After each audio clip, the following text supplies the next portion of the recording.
Hi ನಮಸ್ಕಾರ ಮರ್ರೆ. ಒಂದ್ ಗಂಟೆ ನಂಗೆ ಇನ್ಸ್ಟಾಗ್ರಾಮ್ ಮೆಸೇಜ್ ಮಾಡಿದ್ದೆ. ಅದನ್ನೀಗ ನಾನ್ ನಿಮ್ ಜೊತೆ ಶೇರ್ ಮಾಡ್ಕೊಳ್ಳಿಕ್ಕೆ ಈ ವಿಡಿಯೋ ಮಾಡ್ತಾ ಇದ್ದೆ. ಒಂದ್ ಗಂಟೆ ನಂಬದೇನೆ ನನ್ಗೆ ಅಣ್ಣ ಜಾಬ್ ಇಲ್ಲ, ಡಿಗ್ರಿ ಮುಗಿದ 2 ವರ್ಷ ಆಯ್ತು, ನಾ ಮನೆಗೆ ಇದ್ದೆ, ಯಾರು ನಂಗೆ ಕರೆಕ್ಟ್ ಆಪರ್ಚುನಿಟಿ ಕೊಡ್ತಾ ಇಲ್ಲ, ನಂಗೆ ಒಳ್ಳೆ ಜಾಬ್ ಸಿಗ್ತಾ ಇಲ್ಲ ಅಂತ ಹೇಳ್ತಿದ್ದ. ನಾನ್ ಹೇಳ್ದೆ, ನೀನು 2 ವರ್ಷ ಅಲ್ಲ 4 ವರ್ಷ ಮನೆ ಕೂತ್ಕೊಂಡು ಜಾಬ್ ಇಲ್ಲ, ನನ್ಗೆ ಅದೇ ಬೇಕು ಇದೇ ಬೇಕನ್ನ ಹೇಳ್ರಿ ಎಲ್ಲೂ ಸಿಕ್ಕುದಿಲ್ಲ. ನೀನ್ ಅಪರ್ಚುನಿಟಿ ಕ್ರಿಯೇಟ್ ಮಾಡ್ಕೊಂಡು ನೀನ್ ಬಂದು ಹುಡುಕಿ ಪಡ್ಕೊಳಕ ಜಾಬ್, ಇಲ್ಲ ನೀನ್ ಬೇರೆ ಏನಾದ್ರು ಸ್ಟಾರ್ಟ್ ಮಾಡ್ಕೊ, ಬಿಸ್ನೆಸ್ ಆಗಲಿ ಮತ್ತೊಂದಾಗ್ಲಿ ಇನ್ನೊಂದಾಗ್ಲಿ.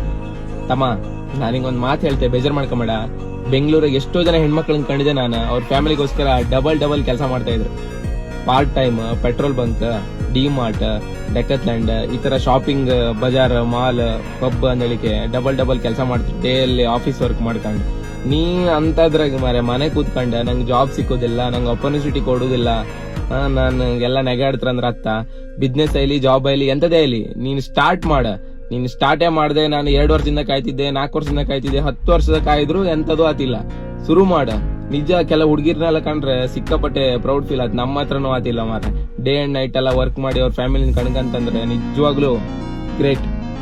ಆಯ್ತಂಗಾರ ಮಸ್ತ್ ಸಿಕ್ತೇಕ. ಪಟ ಫಾಲೋ ಮಾಡಿ ಮಾರ.